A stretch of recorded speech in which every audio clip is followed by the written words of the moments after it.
Tsunami ombak besar di pelabuhan adalah gelombang air besar yang diakibatkan oleh gangguan di dasar laut, seperti gempa bumi.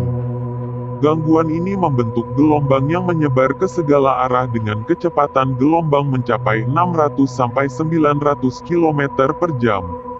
Awalnya gelombang tersebut memiliki amplitudo kecil, umumnya 30-60 cm, sehingga tidak terasa di laut lepas, tetapi amplitudonya membesar saat mendekati pantai.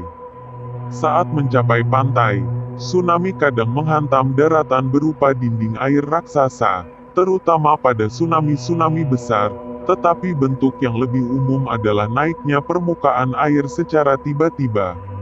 Kenaikan permukaan air dapat mencapai 15-30 meter, menyebabkan banjir dengan kecepatan arus hingga 90 km per jam, menjangkau beberapa kilometer dari pantai, dan menyebabkan kerusakan dan korban jiwa yang besar.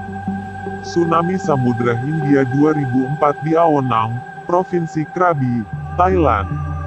Sebab tsunami yang paling umum adalah gempa bumi bawah laut, terutama yang terjadi di zona penunjaman dengan kekuatan 7,0 skala magnitudo momen atau lebih. Penyebab lainnya adalah longsor, letusan gunung, dan jatuhnya benda besar seperti meteor ke dalam air. Secara geografis, hampir seluruh tsunami terjadi di kawasan lingkaran api Pasifik dan kawasan Palung Sumatera di Samudra Hindia.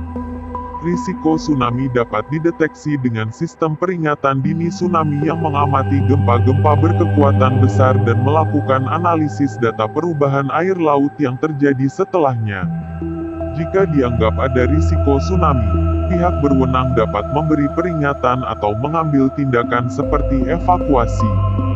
Risiko kerusakan juga dapat dikurangi dengan rancangan tahan tsunami, seperti membuat bangunan dengan ruang luas, serta penggunaan bahan beton bertulang, maupun dengan penyuluhan kepada masyarakat tentang cara menyelamatkan diri dari tsunami, seperti pentingnya mengungsi dan menyiapkan rencana darurat dari jauh-jauh hari. Dari pusat tsunami hingga ke pantai Sunting, gangguan yang terjadi di tengah laut menyebar sebagai gelombang, seperti gelombang pada umumnya, termasuk gelombang air di kolam atau ombak di pantai. Gelombang tsunami memiliki fase, bukit, dan lembah, panjang gelombang, periode, dan kecepatan. 16. Namun gelombang tsunami memiliki perbedaan besar daripada gelombang ombak biasa.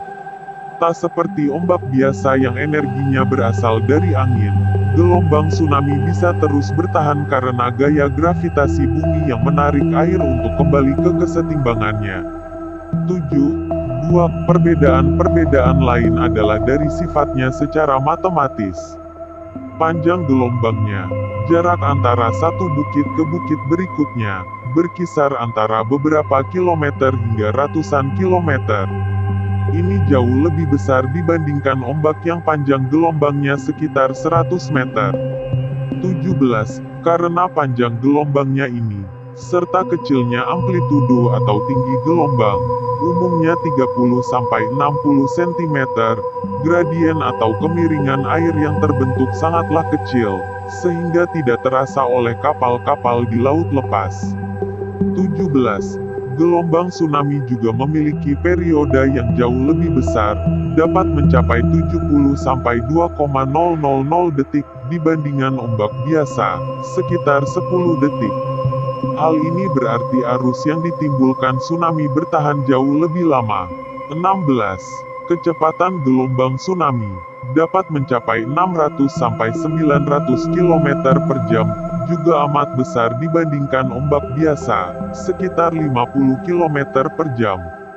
Namun ini hanyalah kecepatan rambatan gelombang, dan bukan kecepatan partikel air. Kecepatan partikel air jauh lebih rendah, umumnya di bawah 1 meter per detik 3,6 km per jam.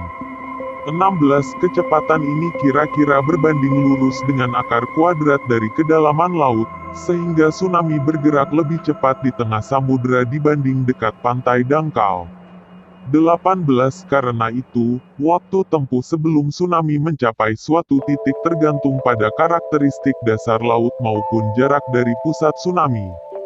Contohnya, tsunami Samudra Hindia 2004 mulai menghantam Indonesia setelah 15 menit, Sri Lanka setelah 2 jam, dan Kenya, di sisi lain Samudra Hindia, setelah 9 jam.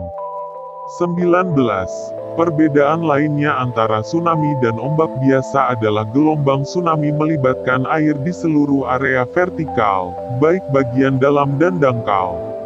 Tak seperti ombak biasa yang dalamnya jarang melebihi 20 meter.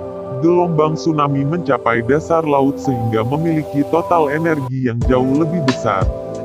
Saat merambat di laut dalam, gangguan yang terjadi di permukaan hanyalah sebagian kecil dari total energi yang dimiliki oleh tsunami tersebut.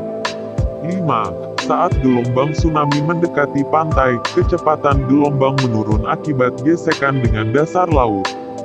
20. Pada frekuensi tetap, panjang gelombang berbanding lurus dengan kecepatan sehingga gelombang tsunami memendek. Selain itu, karena tsunami menjangkau hingga dasar laut, saat laut menjadi dangkal, energi yang sebelumnya tersebar jauh hingga ke bawah mulai berpindah ke atas. Berpindahnya energi ini meningkatkan amplitudo atau tinggi gelombang. 21. Alhasil, saat mendekati pantai, energi tsunami menjadi jauh lebih padat baik secara horizontal, akibat berkurangnya panjang gelombang, dan secara vertikal, akibat berkurangnya kedalaman air dan meningkatnya amplitudo. 22. Akibat yang lain adalah gradien atau kemiringan air menjadi jauh lebih curam. 18. Surutnya air laut sering dilaporkan terjadi sebelum datangnya tsunami.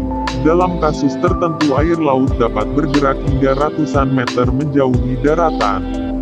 Hal ini sering memancing datangnya penduduk yang tidak tahu bahwa tsunami akan terjadi, karena dalam keadaan ini ikan mudah ditangkap dan sering terlihat karang atau makhluk laut lainnya yang biasanya tidak terlihat. 23.